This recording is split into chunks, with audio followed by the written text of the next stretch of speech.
O presidente Lula sancionou o projeto de lei aprovado no Congresso que proíbe o uso de celular para alunos das escolas públicas e privadas de todo o Brasil. Que as crianças podem voltar a interagir entre si. E eu acho que isso é muito importante. Agora, o uso dos aparelhos passa a ser vetado durante aulas, intervalos e também nas atividades extracurriculares. As únicas exceções são em casos de uso pedagógico ou em casos de emergências também, se o estudante precisa usar o aparelho celular para medir a glicemia, por exemplo, em caso de diabetes e por aí vai. No ato de sanção da nova lei, o presidente Lula chamou a aprovação do projeto pelo Congresso de ato de coragem. Ele disse que o humanismo não pode ser trocado pelos algoritmos. Quarta-feira, 15 de janeiro de 2025.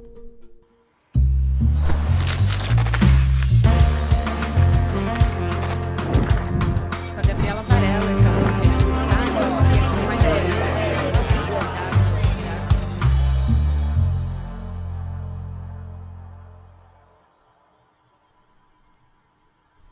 Olá, seja muito bem-vindo, seja muito bem-vinda. Eu sou a Gabriela Varela e esse é o videocast em detalhes. E aqui sempre com um convidado, uma convidada, a gente analisa uma temática, uma notícia importante do momento.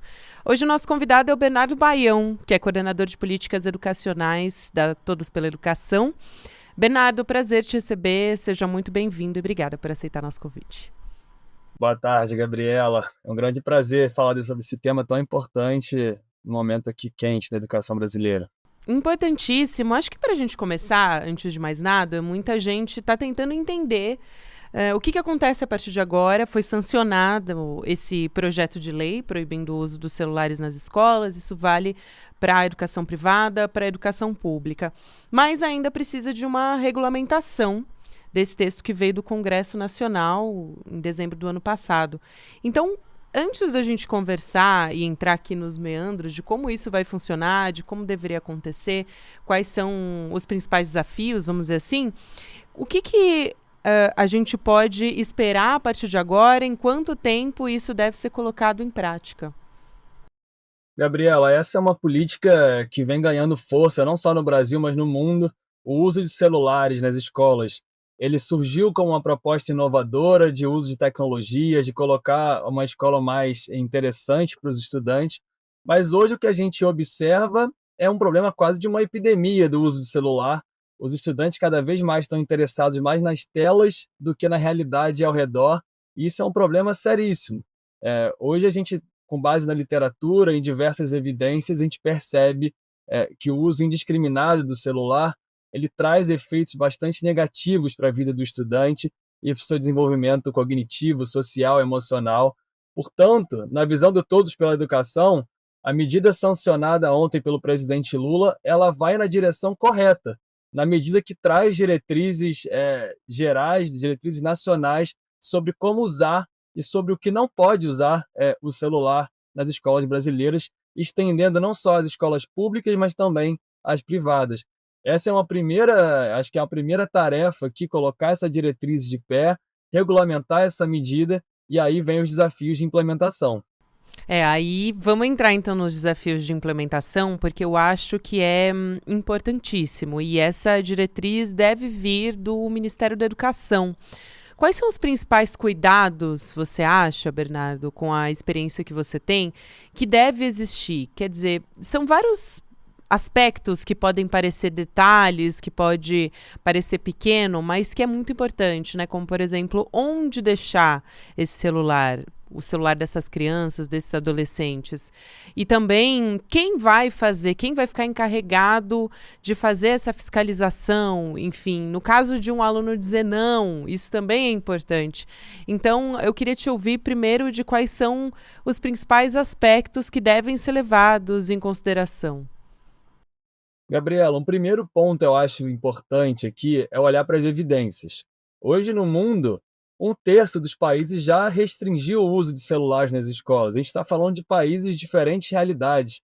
É uma proposta que começou na França em 2018.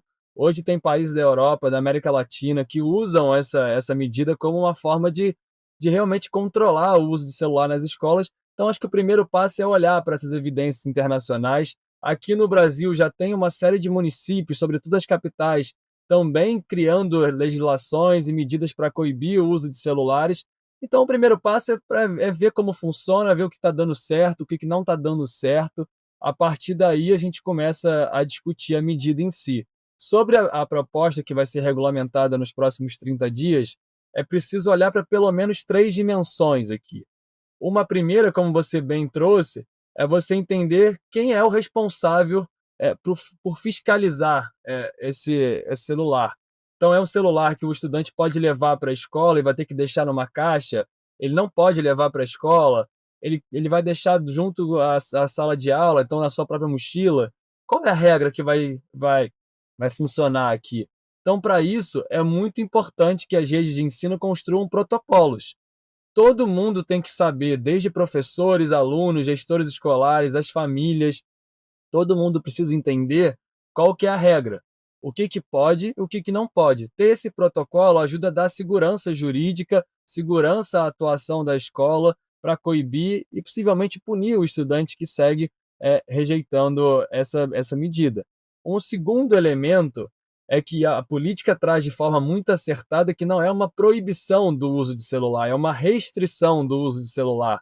Então, um segundo elemento super importante aqui é que ao tentar restringir o celular, você não restrinja o uso da tecnologia na educação. Tem diversas, assim como a evidência traz de forma muito clara o efeito nocivo do celular nas escolas quando usado de forma indiscriminada, essa evidência também traz a importância da tecnologia para tornar a escola mais atrativa. Então, você não pode misturar as coisas. A gente não quer que a escola volte ao século XIX, ao começo do século XX, aquele estudo, aquela escola que não é atrativa para o estudante. Então, é preciso saber diferenciar as coisas aqui. E eu acho que um terceiro elemento aqui, muito importante, que foi muito bem comunicado pelo governo federal ontem, é que essa é uma medida que precisa de um esforço de convencimento. Então, acima de tudo, para além de protocolos, para além de responsabilizações, você precisa ter um esforço de comunicação muito forte para convencer estudantes e famílias de que essa medida vale a pena, de que quanto menos você usa o celular na escola, mais você está colocando o estudante na frente do processo educacional, para que o estudante tenha acesso à escola com o que ela tem mais de importante, né? Esse processo de interação, de uma escola mais barulhenta, que os alunos possam interagir, fazer amizades, que a escola seja vibrante. A gente quer essa escola vibrante de volta. Então, essa é uma medida que ajuda a trazer um pouquinho de direcionamento para isso. Eu acho que eu queria te ouvir, acho importante também uma espécie de formação em educação, pensando aqui nas crianças e nos adolescentes, para que eles entendam qual a necessidade, a importância disso, né? De se ausentar do celular por algumas horas, o tempo de escola, enfim, isso também é uma discussão. Se é no momento da sala de aula, que a aula está acontecendo, mas também nos intervalos, para que ela possa, de fato, interagir. Quando você está falando das crianças, também a importância do brincar ali, de estar offline fazendo tudo isso. Então, por isso que eu te pergunto qual é a importância do diálogo nesse momento, de poder, para que as crianças entendam que esses momentos são importantes, né? Estar offline, estar fora da tela, para que ela construa essas relações sociais mesmo. Perfeito. Eu acho a grande questão aqui, Gabriela, é que a tecnologia ela foi inserida na escola sem os profissionais e os estudantes estarem preparados para isso. Então você inclui a tecnologia, mas não torna esse processo intencional. O resultado a gente está vendo é que professores no Brasil inteiro estão disputando a atenção dos estudantes com celulares. Então eu acho que é um bom momento de você frear um pouquinho esse impulso, parar para refletir como introduzir de uma forma mais qualificada a tecnologia, e isso perpassa sim formação para professores, estudantes, gestores sobre como usar a tecnologia, o porquê é tão importante usar a tecnologia, mas passa também, e a política também traz isso na nota da lei, que é criar quase que um espaço de escuta para esses estudantes. Hoje, como eu trouxe, o uso de celular é quase uma epidemia, ela é tratada como uma dependência já por uma série de especialistas, e você precisa acolher esse estudante. Existem muita criança e adolescente que acha que se ficar sem o celular por alguns minutos, algumas horas, vão trazer efeitos danosos para a vida deles. Isso não é verdade, e a escola precisa cada vez mais estar preparada para acolher esses desafios do século XXI, né? Então, hoje uma criança da educação infantil até o ensino médio, ela já está ali conectada com o celular. O celular está presente na realidade dessas crianças, não adianta negar isso. Então você precisa preparar as escolas para, primeiro, usar de forma pedagógica essa tecnologia, incluindo o próprio celular, mas também acolher. A escola precisa entender, mostrar para o estudante que a vida offline também é interessante e tem muita coisa legal para se fazer na escola. É um esforço de convencimento mesmo. Com certeza, e acho que também aí se cria aquele mito, né, de que tem que ser uma aula que cative essa criança, esse adolescente. E tem processos de aprendizagem, nem todos esses processos vão ser gostosos, prazerosos, né? Tem processos que são até dolorosos, Bernardo, assim, que é necessário uma desconstrução, que demanda atenção, reflexão, enfim, silêncio mesmo, que faz parte do processo offline, né? Então, como é que o celular ele afeta esse processo de aprendizagem?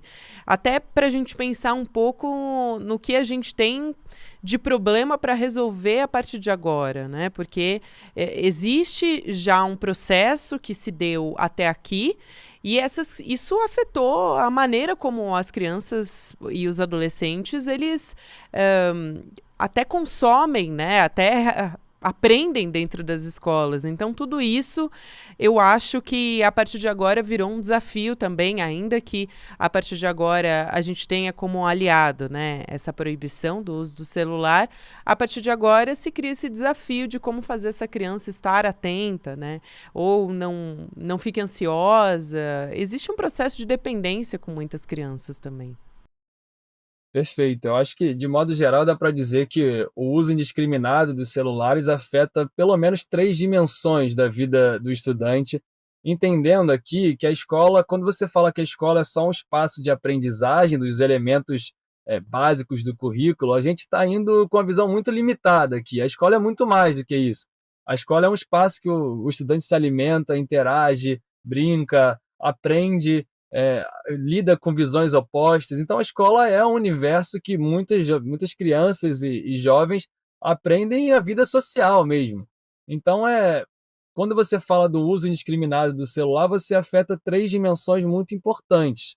Uma primeira, uma dimensão cognitiva. Então, hoje existem estudos de diversas organizações nacionais, também internacionais, de que um estudante mais exposto ao tempo de tela tem desempenho pior do que os demais nas provas de língua portuguesa e matemática, que é o que a gente consegue comparar aqui a nível global. Então, é basicamente como se dizer assim, quanto mais tempo você passa no celular brincando, jogando, mas não exposto a outras interações, o seu desempenho vai ser pior, e isso traz consequências na sua vida acadêmica, profissional, no futuro. Então, essa é uma dimensão importantíssima. Uma segunda é quase que uma dimensão emocional. Os estudantes estão mais ansiosos.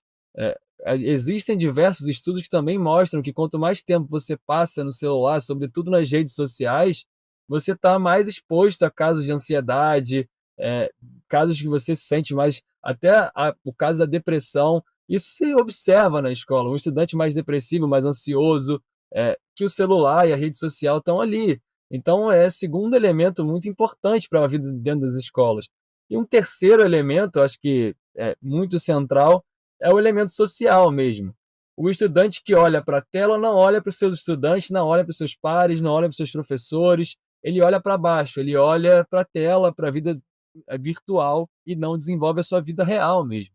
Então, essas três dimensões, quando não são garantidas, a escola está sendo um fracasso para a vida desse estudante. Então, é quase que a gente reverter, através dessa medida, um pouquinho desse desafio, e eu acho que por isso essa medida é tão importante, é você colocar a pauta da vida virtual aqui, do mundo do celular, no centro da discussão, para que a gente consiga finalmente criar respostas efetivas. A forma como vem sendo hoje é uma forma muito improvisada. Então, hoje você observa no país, sobretudo quando a gente compara escolas públicas e privadas em determinadas regiões, algumas escolas muito preparadas para lidar com a questão da tecnologia, do celular, então criam protocolos, sabem usar exatamente o celular no momento correto, tem laboratório de informática, tem projetos de tecnologia, enquanto outras não têm nada disso, mas permitem o celular, porque essa é a única forma de inserir a tecnologia naquele espaço. Só que não adianta, se você insere a tecnologia sem um projeto pedagógico por trás, a tendência é o fracasso e isso vem acontecendo cada vez mais no país. Então, é hora de se realmente assentar um pouquinho a discussão e buscar melhores respostas aqui.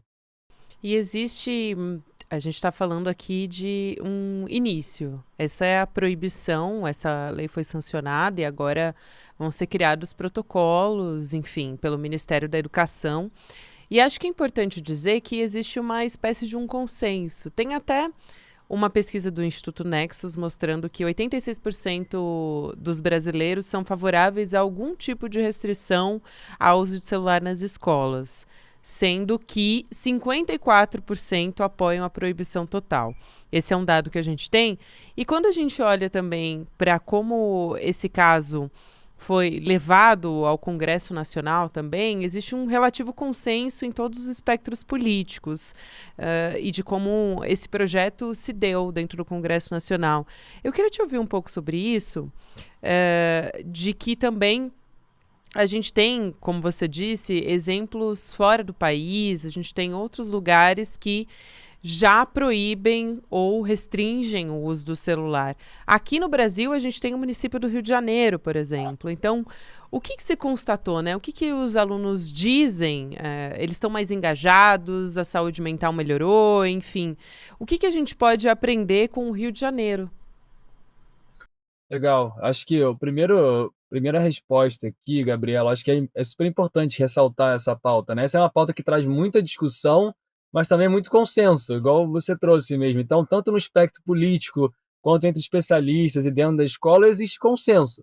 O uso de celular da forma como é feito hoje traz problemas e precisa ser controlado.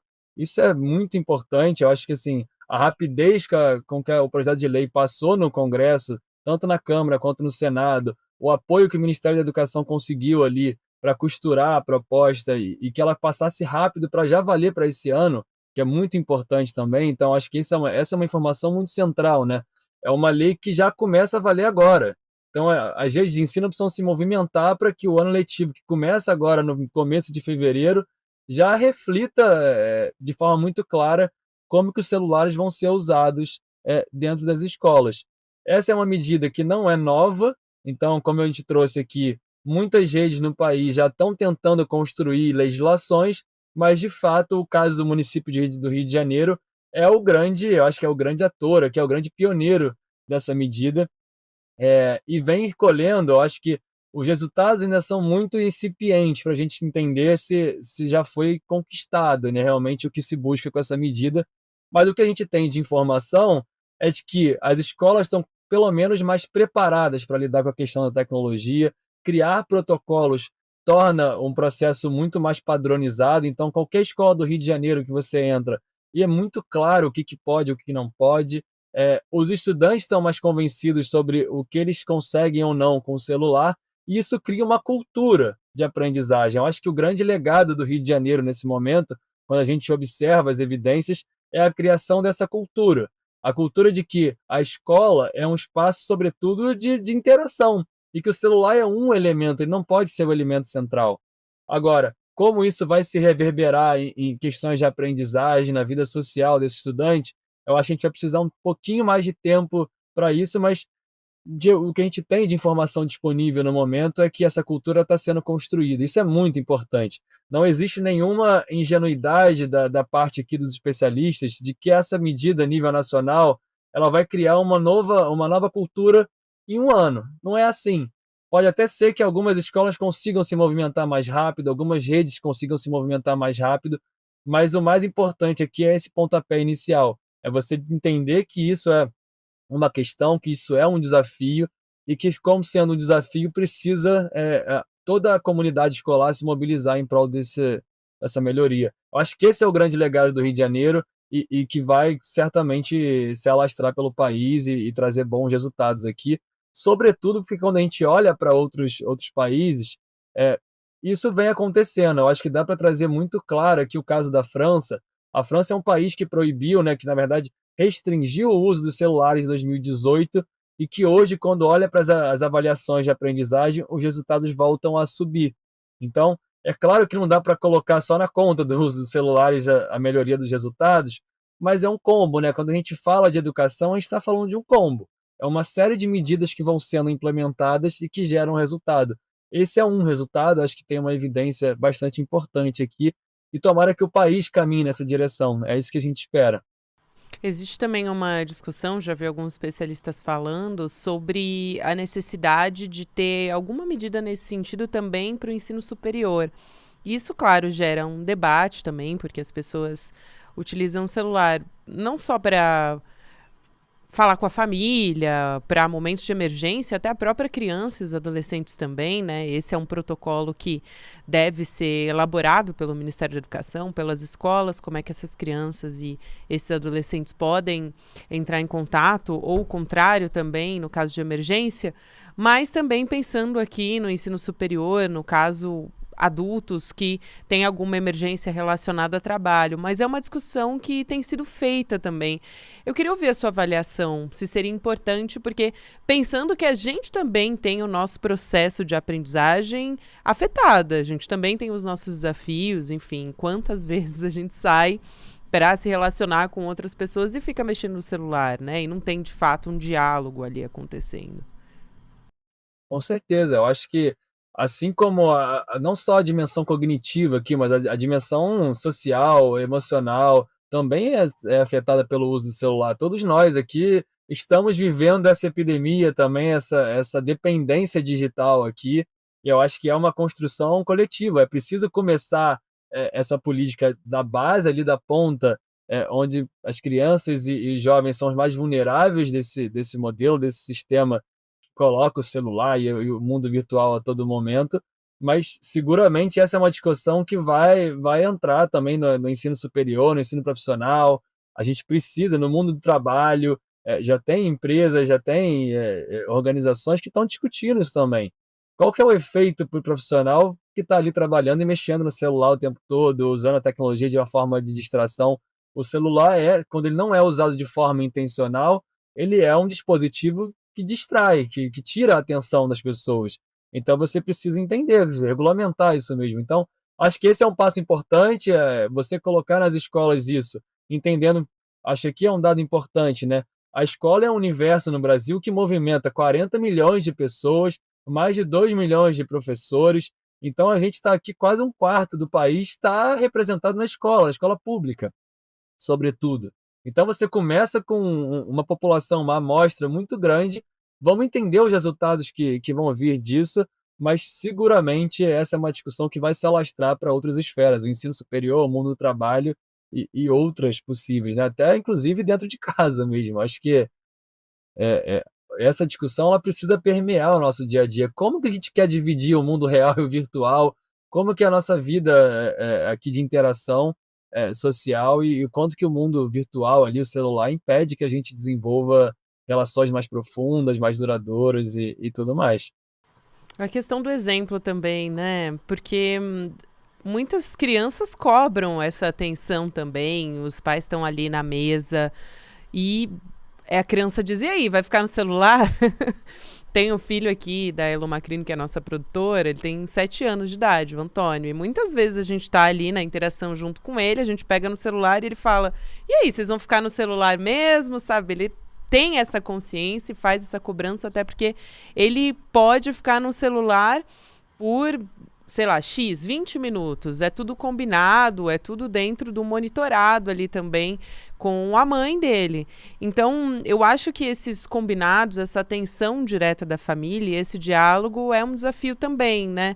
Porque aí a gente entra, claro, até numa discussão de dimensão social, né, Bernardo? Quem é que tem condições de fazer esse monitoramento de perto? Quais são as famílias e em que contexto social elas estão inseridas também?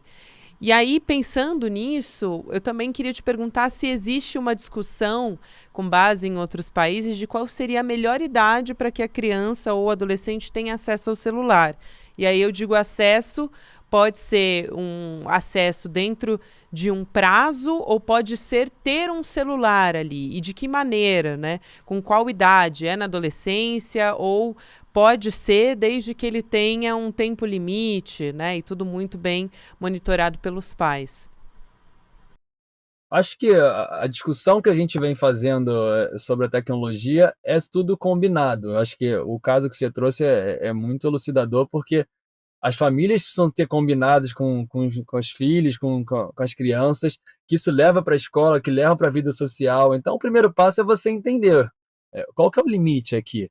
Quando a gente fala de forma mais técnica, hoje a gente olha no dia a dia, qualquer lugar que você frequenta, você percebe que tem crianças de 2, 3 anos já usando celular, tablet e outros dispositivos de forma indiscriminada. E o que a gente tem de forma mais técnica de análise é que isso é muito prejudicial, né? Hoje, quando a gente olha para uma criança de 0 a 6 anos, é um interior em borbulhação, né? Tá borbulhando. Então, são milhões de conexões sendo formadas a todo momento. É uma criança em formação. Se essa criança já forma com um elemento virtual muito forte, se entende que a consequência disso é ela ter desafios em termos sociais, termos cognitivos. Então, não existe, em termos de literatura, um consenso de qual que é o melhor momento para iniciar esse uso dos dispositivos digitais, mas o que a literatura aponta é crianças de 0 a 6 anos são totalmente vulneráveis nesse processo. Quando você incrementa qualquer coisa a essa criança, isso tem que ser feito de forma muito intencional. Então, eu acho que assim, depende primeiro das famílias, depende da forma como cada um vai combinar, mas é preciso entender que algumas pessoas, alguns públicos são mais vulneráveis que outros e precisam ser cuidados acima de tudo aqui. Acho que isso é o mais importante. Fundamental, Bernardo. Acho que é isso, é o cuidado. Quero muito te agradecer. Obrigada pela sua presença e por esclarecer aqui todas essas dúvidas. A gente vai acompanhar agora como é que vai ser inserida essa nova etapa na vida dos alunos, né? E nas nossas vidas também. Acho importantíssimo. Bernardo Baião é coordenador de políticas educacionais da Todos pela Educação. Obrigada, até uma próxima, Bernardo. Obrigado, Gabriela. Boa tarde. Um abraço, até a próxima. Lembrar vocês aqui esse mês que a gente está com novidades no ICL Notícias. A gente tem novos programas, não só no jornalismo, mas também no entretenimento também. Então, vai ter a estreia do nosso primeiro reality show, do nosso primeiro programa de entretenimento e também do nosso primeiro podcast investigativo da Juliana Dalpiva e do Igor também, que trabalha na coluna da Juliana, né? Então, o Igor Melo também trazendo a sua contribuição para além da coluna da Juliana. Agora também eles trazem uma história inédita que você vai conferir também aqui no ICL. Então, uma mega novidade aqui para os nossos assinantes. Você tem o lançamento da nossa comunidade ICL, é a nossa própria rede social, onde a gente vai interagir, conversar, discutir diversos temas e longe desse ódio das redes sociais e também dessa presença da extrema-direita que existe tanto nas plataformas e nas big techs hoje. Se você se tornar membro solidário, ainda hoje você garante alguns presentes que a gente separou para você com exclusividade. O livro Pobre de Direita, do nosso Gessé Souza. O Paradoxo da Escolha, do Barry Schwartz. Também A Intenção Primeira, de Eduardo Moreira. A pulseira da comunidade ICL e também a caneca Só o Conhecimento Liberta, além do certificado digital de membro solidário. Para nos apoiar e para apoiar o Em Detalhes, icl.com.br, se inscreve aqui pelo programa que você também dá uma força para o nosso jornalismo e para os nossos episódios aqui continuarem sendo feitos de segunda a sexta-feira, sempre com temáticas relevantes. Obrigada, como sempre, você que me acompanhou até aqui. Agora você fica com o Mercado e Investimentos, na sequência Rolê ICL, e você pode ouvir o Em Detalhes também nas plataformas de áudio todos os dias, de segunda a sexta-feira. Até amanhã. Foi preciso esperar 6 anos. Mas a pergunta, quem mandou matar Marielle Franco, tem agora uma resposta. Durante 6 anos, o trabalho da imprensa foi fundamental, não só para buscar informações que foram trazidas a público, mas também para cobrar as autoridades, para que as investigações andassem. Era um campo minado, né? Que a polícia ali estava comprometida. Por que ele vira a chave e faz a delação? Você não precisa ser nenhum detetive para perceber que era uma investigação completamente cheia de buracos, lacunas, ações estranhas dos policiais. Existe um papel fundamental da imprensa para mostrar que essa investigação, que esse inquérito estava contaminado. Acho que não havia essa expectativa dos mandantes de que a Marielle, por exemplo, se tornasse um símbolo internacional da luta pelos direitos humanos. The world wants to know who ordered the murder of Marielle Franco. Veja a importância da resiliência dos colegas que nunca abandonaram esse caso. A Polícia Federal diz ter concluído as investigações de um crime que há 6 anos aguarda a resposta. Quem ordenou a morte da vereadora Marielle Franco e do motorista Anderson Gomes e por quê?